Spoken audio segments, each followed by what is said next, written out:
For 8 years I taught at Montana State University, and the majority of that was calculus, differential equations, Calc 2, Calc 3. But I really did teach every course they offered at the 1 in 200 level.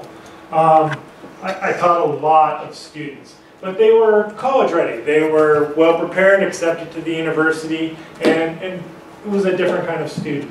About 8 years ago, Gallatin College was created, not in its present form, but just like the COT here in Billings, they created a 2-year campus on Montana State University with a single mission. And that mission was really just to come in and help remediate students that were not making it into the college level programs. So not even helping students who struggled at the college level, but truly developmental or remedial students who did not meet the entrance requirements for the university. Some of them, when I started, were juniors and seniors. They had been in the system, they had been otherwise successful in courses other than mathematics, but were not able to pass an introductory or intermediate algebra course. And so they hired a group of faculty. They sought me out as an instructor who had experience at the university level and brought us in to try and improve the success rates at MSU. So for the last 8 years I've been teaching exclusively pre-algebra and kind of an introductory intermediate combo, which from everything I know seems to align fairly closely with Algebra 2 as far as the intermediate part of the algebra. But the pre-algebra starts assuming they know no math. We add and subtract whole numbers. We do long division, multiplication, sign numbers. And yesterday in class we tried to round decimals with medium to moderate success. So that's the pre-algebra course. And here we're past midterms at the university. So these are the students that I teach. Your goal, in my opinion, your goal has to be, you don't want any of your students to ever be in my classroom. I mean, just as an educator, the way I would think that would be your goal. You want to kick them straight off to Dr. Davis over here. I mean, that's the whole goal, to be where I was 8 years ago teaching university level math. And the connection she sees in the math, we're still going to see that same overlap in what we're going to do. My students are not traditional community college students. So when I say my students, I really do mean straight out of high school, 18 years old. That's not true in Billings. The demographic isn't exactly the same at City College as it is at Gallatin College. And we're greatly different from, say, Great Falls College, which has outwardly the same mission, the same task by the university system to educate people. However, the demographic is completely different. My students are, for the vast majority, straight out of high school. Okay. They do tend to be slightly skewed towards out-of-state males. However, it's very slight. So it's a very traditional age demographic as far as people who should be entering college. Being pre-algebra and introductory algebra, it shouldn't surprise you at all that they have extremely high math anxiety. Very negative past experience with mathematics at all levels. Almost all of them have been told at some point, you can't do this. You know, what are you doing here?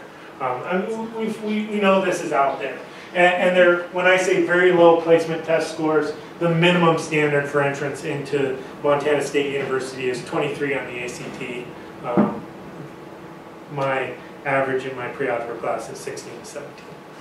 And I'm not even sure how low you can score on the ACT. I don't think you can go much below. I've never looked it up, kind of because I don't want to know. But it is at the bottom. And I knew that would happen. So let me get, I knew I was supposed to check something else. This is a Mac, and of course I wrote this on a PC. So I'll use the doc cam here for the presentation. Should I turn on the other one so it'll be flipping over? Oh. What I've got here is a small problem displaying my fractions. So while I'm doing this, you know, how do we multiply fractions? It really shouldn't look like that, right? I mean, if we know what a fraction looks like, it should look like, you know, these things here, right? Top over bottom. So not slanted fractions. And I really meant to check that. Rich. So how do we multiply fractions? I mean, what do you tell your students? What do they know? It looks very tiny from Looks here. very tiny. So let's try and zoom in here. Can I ask you a quick question? Yeah, go ahead. Sorry. What would you say is like how motivated are your students? They're 'Cause, I not. mean, they're in college.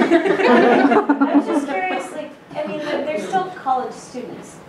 And so are you still having, I've always wondered what students who have that high level of anxiety, and our college students have, what they're like. There is definitely a group of my students who are extremely motivated, Yeah. who had specific setbacks in their lives that prohibited them from doing well the first time around. And they're there, they come, they sit in my class, they learn, they listen, they do the homework, and they do great.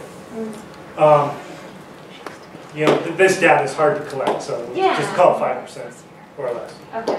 Okay, and then we have people whose math anxiety and whose difficulty with math has been so persistent through their life that even though they may be extremely highly motivated to seek a college degree, inside or outside of math, their motivation in my classroom is very low. And there is one major difference between me and you as far as our students. I would assume, especially at the middle school level, you're dealing with first-time learners in many cases. And even if you've got a student who's been held back curricularly a year or two, remember I've got 18-year-old students learning what my third graders learning. They've been curricularly held back for a substantial amount of time. And motivation is hard for me for a different reason. They've seen it before. And we've done some self-efficacy tests where we collected data to see if they thought they were good at math. And they knew they weren't good at math, but they'd give themselves a 4 out of 5 for fractions. And then I'd give them a test and they'd get a 1 out of 5 on the test. Right, so they thought that, oh, I've seen this before, I can do this. But push comes to shove, they couldn't. So yeah, I deal with a significant amount of motivation. And I think that, we'll talk about this after I present this one topic too, but I don't know if I have an advantage or not when I'm teaching these students. So I'd like to hear from you a little bit about that. But I know that when I ask them how to multiply fractions, they say we multiply across. Now there's 2 or 3 of them who yell, you find a common denominator first. But we know that problem's out there. That's not the problem I'm trying to address today. I don't know how to fix that one. I don't know how to separate the multiplication and the addition. That's not what this talk is about.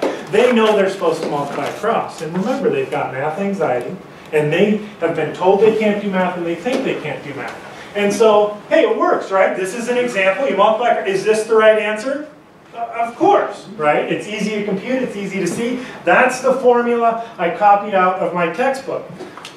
All right, so now we go to the second. I almost hit the button over there. Hey, this is what I teach in my algebra class. Now, this is what they learned today in algebra. Now, I'm not teaching algebra this semester. I got slammed with only pre-algebra. And, you know, being a mathematician, I'm a little upset I don't get to do this. But this is what my students do in algebra. And do you know it's incorrect? Do you know that this is horrific? Right? Because even if you're a middle school teacher, you cannot multiply across. And you don't have to write all this down. I'll give you this one. I typed this up specifically so you wouldn't have to write it down. It's painful, it's cumbersome, but you were never supposed to do that in the first place. Right? So what I've got is, you know, to me, not as the teacher, but as the person, the mathematician, right? Why Fogen came to me is she wanted a mathematician. So not as a teacher, I never thought that meant multiply across. Because when I see little dots, man, the last thing in the world I want to do is multiply. Right? As a scholar of mathematics, that says write factors. Right? If I asked you to factor 15, right? And then I checked with my kids, you know, I said to my third grader, hey, factor 15. He goes, my third grader, and she said, I don't know what that means. I go, well, what 2 numbers multiplied together give you 15? And she said 3 times 5. So when we factor 15, they might use different notation, but they know this, right? And so when I, as a mathematician, see this, this is like instructions to factor. It's not instructions to multiply. Now, in one sense, I share a similar background with my developmental students. It's not math ability, but it might be some kind of math anxiety. I had a roommate once who almost beat me up over a game of cribbage because I couldn't add correctly. I can't add, and I can't divide, and I for sure as hell can't subtract. And my students are a little surprised by this until we get to about 3 weeks ago in the semester, when I showed them that all I ever did was factor. Doesn't matter what the problem is. Right? So this is the solution to the algebra problem that was up there just a few minutes ago. I never multiplied anything, did I? Not once. So the question is, and especially to me is, why don't we present this analogously in arithmetic? Because really it's got nothing to do with algebra in one sense. I don't need those horrific exponents to make this a more valuable technique. And even in a simple problem where 1 times 4 is 4 and 2 times 5, I can multiply across. Why would I necessarily do that work? Because at least on any of my assessments, this is never given full credit for an answer. Is it? I mean, I can think of some places in very high-level college math where, yeah, that's good enough because I'm going to be, kind of like Lisa here, I'm going to be, what do you call it, applied math? And it's, you know, solving real-world problems with computers and decimals and algorithms. But to get there, you got to know how those things are going to work. And we don't get there by multiplying across and then assuming the calculator's going to knock it down to 4/5, down to 2/5 for me, that kind of stuff. So, as we look at problems that aren't even bigger, but problems that I personally struggle with, right, and that my students have this problem, right, they have this math anxiety. I go, what's 2 times 4? And everyone's thrilled to yell out 8. And I yell out, what's 5 times 21? And all of a sudden there's awkward silence. And that's not even that big of a jump, is it? But there is an exponential decay of the participation in the room when I include a 2-digit number.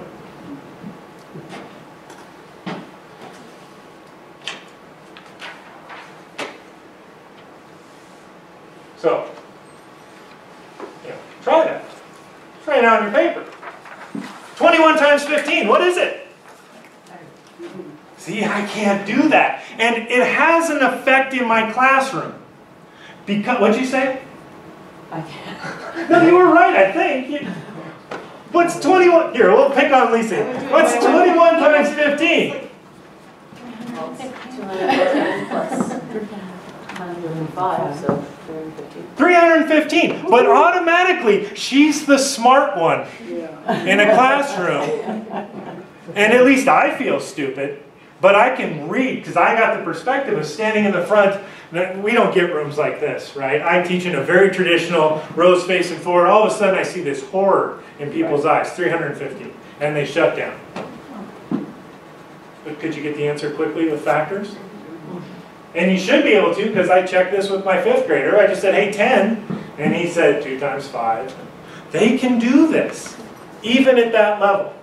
They can do the factoring. Now, he doesn't understand what to do with it. I didn't show him where it fits in the process, but this question is on all of my fraction tests because I want to see how they're approaching fractions. And undoubtedly, 3 people don't finish. And what are those 3 people doing? They are filling a page. Now, I need a drink of water, so you see if you can beat me to the answer on that multiplication while I get my drink of water.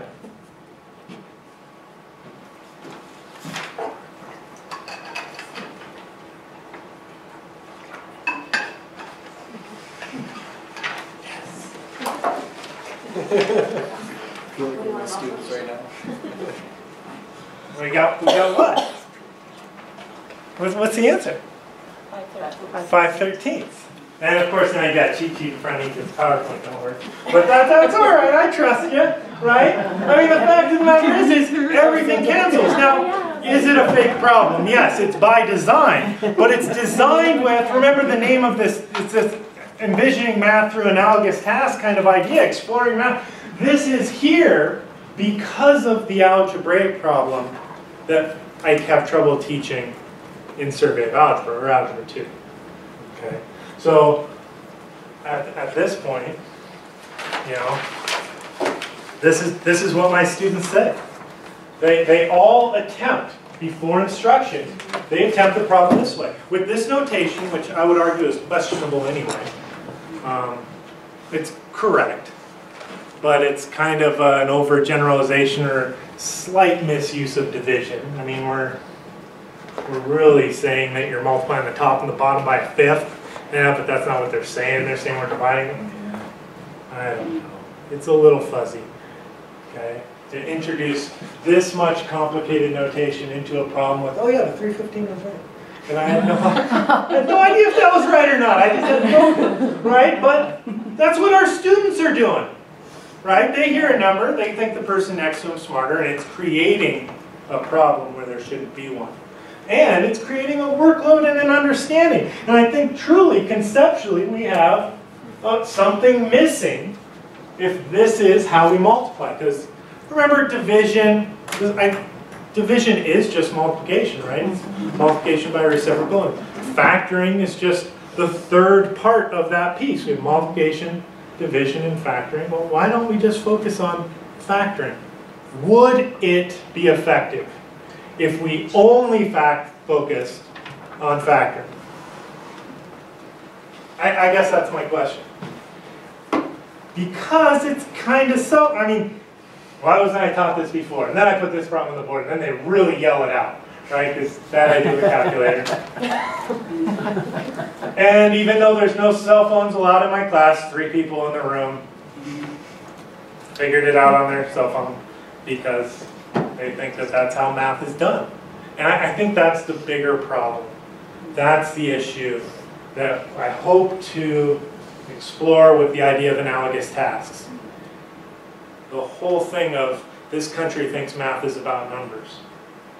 And if math was about numbers, I would not be here today.